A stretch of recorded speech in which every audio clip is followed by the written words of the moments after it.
अगला part one में simple interest के पार्ट वन में हम समझाए थे कि फॉर्मूला कैसे याद किया जाता है, और हम वादा किए थे कि अगले वीडियो में हम प्रॉब्लम को सॉल्व करेंगे। तो किस तरह का प्रॉब्लम? हम बेसिक जो प्रॉब्लम है सो सॉल्व करेंगे।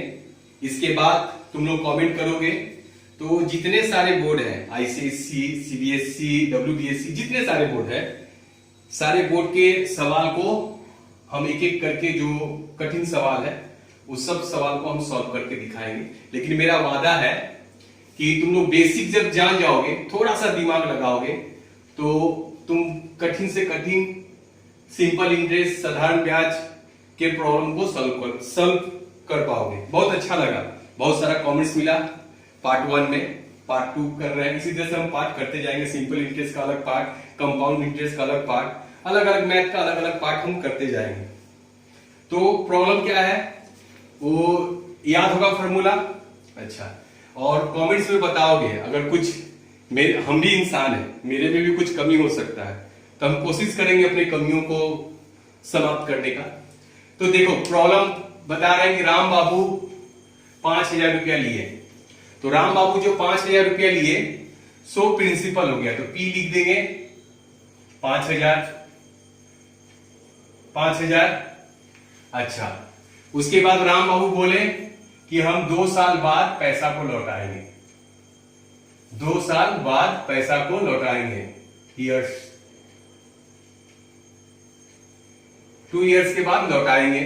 अच्छा, उसके बाद तुम जो है दादाजी को हेल्प करने के लिए, क्योंकि बैंक में इंटरेस्ट कम है तो ब्याज इंटरेस्ट कम मिलेगा, इसीलिए जो है तुम भी सोचे चलो थोड़ा सा रिस्क लेते हैं, रिस्क लेंगे तो ज्यादा मुनाफा मिलेगा। तो राम बाबू को तुम बोले 5% जो है ईयरली लगेगा, यानी कि साल में 100 रुपया का 5 रुपया। तो इसका आई क्या होगा? आई क्वेश्चन मार्क। देखो फिल्म 3 चीज से चलता है, क्या? इंटरटेनमेंट, साधारण ब्याज, सिंपल इंटरेस्ट। 3 चीज अगर पता चल जाएगा तो चौथा हम फॉर्मूला के माध्यम से निकाल लेंगे। और भी कुछ प्रॉब्लम होता है जो कि एक्स मान के बनाया जाता है, सो हम आगे बताएंगे। तो आई निकालना है, सीधे आई का फॉर्मूला हम लोग बैठा देंगे। आई का फॉर्मूला बैठाएंगे। आई का फॉर्मूला क्या है? तो आई का फॉर्मूला बाबू सिर्फ अमाउंट को छोड़ के बाद बाकी, और आई, ये बाद बाकी, यानी आई निकालना है तो आई को छोड़ के, यानी कि पी को, टी को, आर को, तीनों को हम लोग ऊपर में लिख देंगे इंटू करके। हम बोले थे आगे पीछे लिखेंगे कोई बात नहीं, P into T into R by 100 clear, equal to P कितना था राम बाबू, कितना दिया गया था? 5,000 इंटू टी कितने साल के लिए? 2 साल के लिए, क्लियर। आर कितना था? 5% इंटू 100 कि अब हम लोग जो है आई निकाल लिए। अब हम लोग प्रिंसिपल निकालेंगे। मान लो तुम दादाजी का पैसा दिए तो तुम भूल गए, और दादाजी भी भूल गए कि राम बाबू को कितना पैसा दिया गया था। राम बाबू को कितना पैसा दिया गया था, दादाजी भी भूल गए और तुम भी भूल गए। देखो हम ऐसा लॉजिक इसलिए बोल रहे हैं कि माइंड में जो है एकदम छेदा कर जाएगा, दिमाग में बैठ जाएगा। बेसिक जब तुम जान जाओगे बाबू तो मैथ ऑटोमेटिक बनने लगेगा। यानी कि तुम जो है राम बाबू को कितना पैसा दिए भूल गए, तो क्वेश्चन मार्क मार दो, यानी प्रिंसिपल भूल गए। तो तुम जो है राम बाबू से पूछे कि आपको कितना साल हुआ लिए हुए पैसा, तो 2 साल हुआ। अच्छा, तो टी लिख दिए 2 साल। उसके बाद आई, अब आई कितना दिए थे? 500 रुपया। रेट क्या तय हुआ था? तो राम बाबू बोले 5%। देखो हम बोले थे ना कि मैथ मैजिक है, तो P ऑटोमेटिक निकल जाएगा। तुम्हें याद नहीं है, दादाजी को याद नहीं है, तो P ऑटोमेटिक निकल जाएगा। तो P कैसे निकलेगा? तो P का फॉर्मूला बैठाएंगे। P का फॉर्मूला हम बताए हुए थे कि 100 इंटू आई या I इंटू 100, कोई मायने नहीं रखता है। अब हम लोग क्या लिखेंगे? I तो लिख दिए, इधर देखो I तो लिख दिए, तो P निकालना है तो P को लिखेंगे नहीं, I को नहीं लिखेंगे, I को नहीं लिखेंगे और P को नहीं लिखेंगे, I को नहीं लिखेंगे। तो क्या बच गया? तो तुम्हारा जो है बच गया R into T, R into T. तो 100 इंटू I कितना है? 500 है I, 500। R कितना है?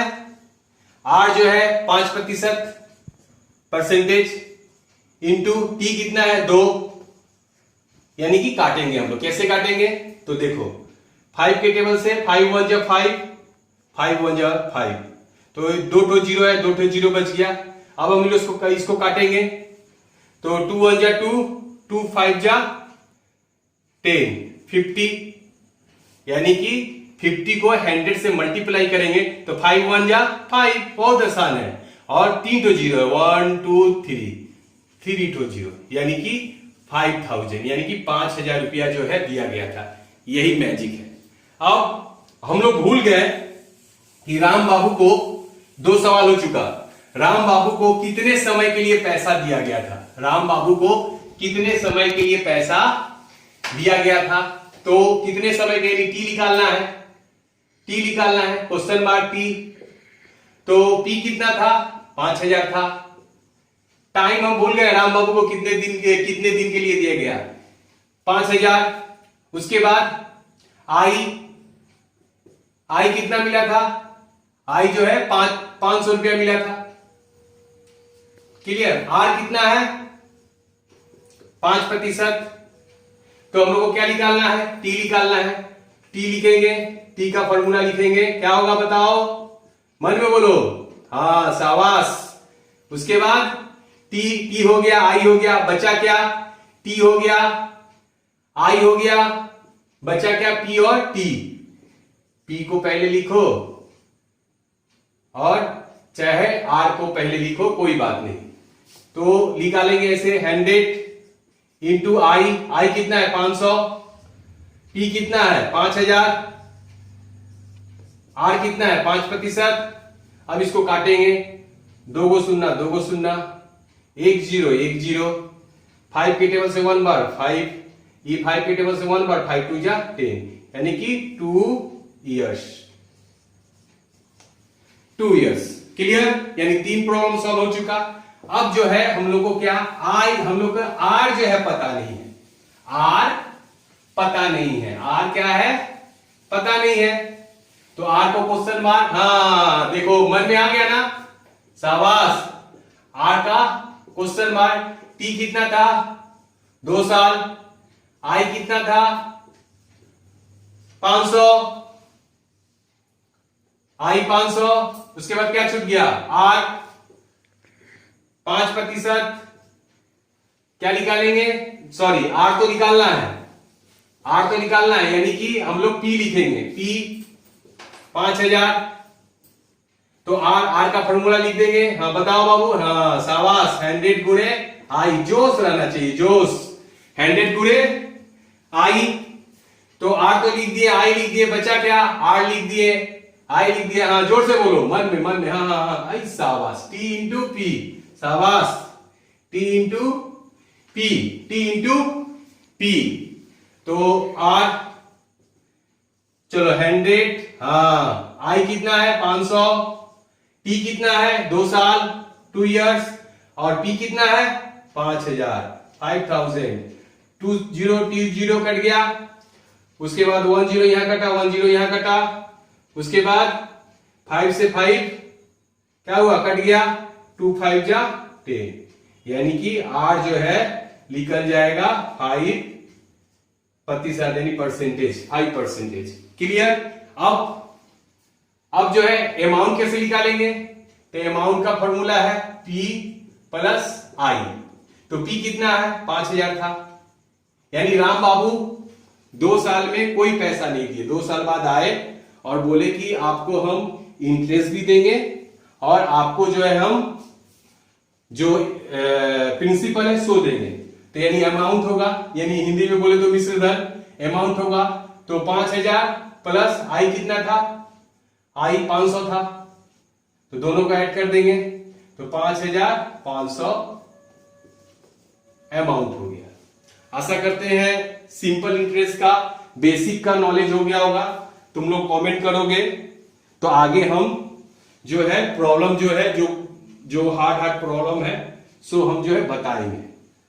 ओके, अब हम अंत में बोलते हैं कि कुछ अच्छी बात जो है हम बताएंगे, ताकि जब तक जोश पैदा ना हो ना तब तक कोई भी काम करने में मजा नहीं आता है। तो अच्छी बात, आज की अच्छी बात यह है,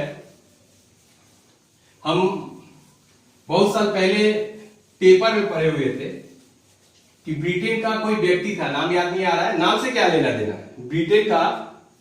देखो आत्मविश्वास क्या होता है, अगर तुम अपने दिमाग में ठान लोगे कि आत्मविश्वास को मजबूत कर लोगे, कुछ भी कर सकते हो।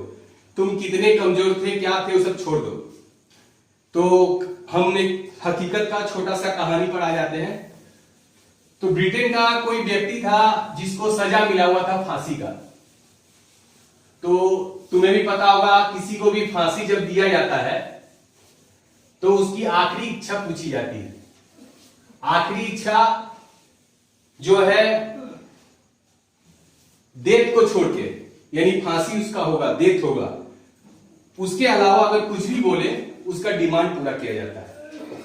तो वह व्यक्ति जो है बोला कि सर हमें तो मरना है, लेकिन आप मुझे फांसी न दीजिए, मुझे सांप का जो जहर होता है सांप से कटवा दिया जाए, जिससे मेरा डेथ हो जाएगा। तो उससे पूछा गया भाई ऐसा क्यों? तो कारण यह है कि सुने कि फांसी होने से गर्दन लंबा हो जाता है, बहुत तकलीफ होता है, उससे अच्छा है कि सांप काटेगा और हम जो है मर जाएंगे, सो अच्छा है।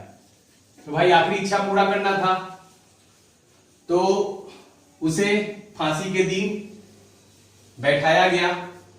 और जो लोग रिसर्च करता है वो लोग भी आया था इस बात को सुनकर कि हमारे पास तो जो भी पेशेंट आता है वो सांप का काटा हुआ प्राय 1-2 घंटा बाद आता है।